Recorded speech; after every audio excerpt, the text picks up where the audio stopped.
Selamat sejahtera semua. Nama saya Muhammad Afif Razak. Saya adalah pelajar PDP Perdana Pendidikan Jasmani IPD Kampus Temenggung Ibrahim, Lakian Negeri Johor. Hari ini kita akan membincangkan pelaksanaan pengajaran harian pendidikan kesihatan dengan menggunakan model Assure. Tahukah apa itu Assure rakan-rakan semua? Assure adalah sebuah kerangka sistematik untuk merancang pengajaran berkesan. Model ini terdiri daripada 6 kerangka utama. Yang pertama adalah analisis pembelajaran. Yang kedua, menyatakan tujuan. Yang ketiga, memilih kaedah dan media. Yang keempat, memanfaatkan bahan. Yang kelima, melibatkan pelajar ataupun student kita. Dan yang keenam, menilai dan menyimak semula pengajaran kita. Baik, kita pergi pada langkah yang pertama. Langkah satu adalah analisis pembelajaran. Apakah analisis pembelajaran kawan-kawan semua? Analisis pembelajaran dalam model ini bertujuan memahami ciri-ciri murid sebelum merancang pengajaran yang akan dilakukan oleh guru. Baik, dalam konteks ini ataupun dalam konteks RTS ini, kelas sasaran kita adalah murid tahun 4 cemerlang seramai 20 orang. Melalui 20 orang pelajar tersebut, terdapat seramai 12 orang lelaki dan 8 orang perempuan. Sebelum sesi PNB ini bermula, saya sebagai seorang guru perlu memahami latar belakang murid yang ingin saya ajarkan. Ini termasuklah pengetahuan yang saya tentang alkohol yang masih terhad.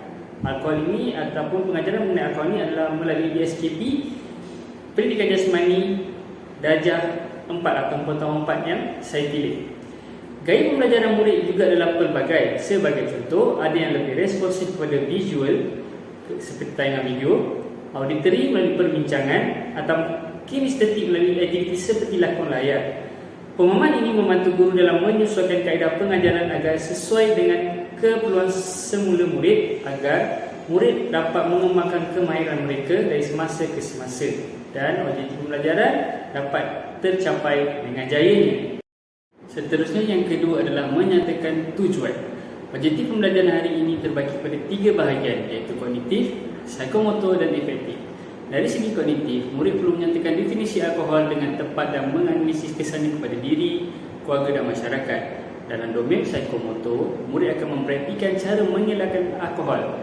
Sebagai contoh, membaca label minuman. Manakala dari aspek afektif, murid diharap dapat menunjukkan sikap positif dengan tegas menolak alkohol dalam situasi berisiko.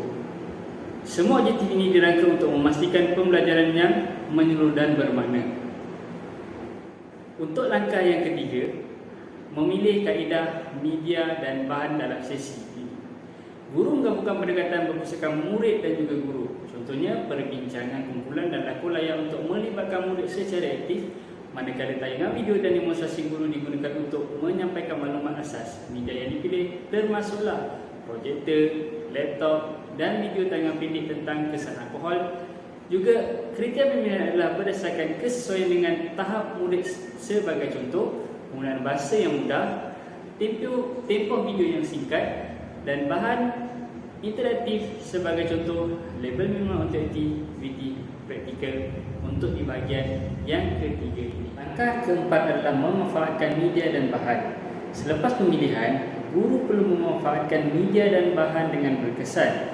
Kesiapan awal seperti mewarnai video berkaitan, menguji peralatan elektronik dan menyusun bilik darjah dalam bentuk bulatan untuk aktiviti kumpulan amatlah penting kepada pelajar.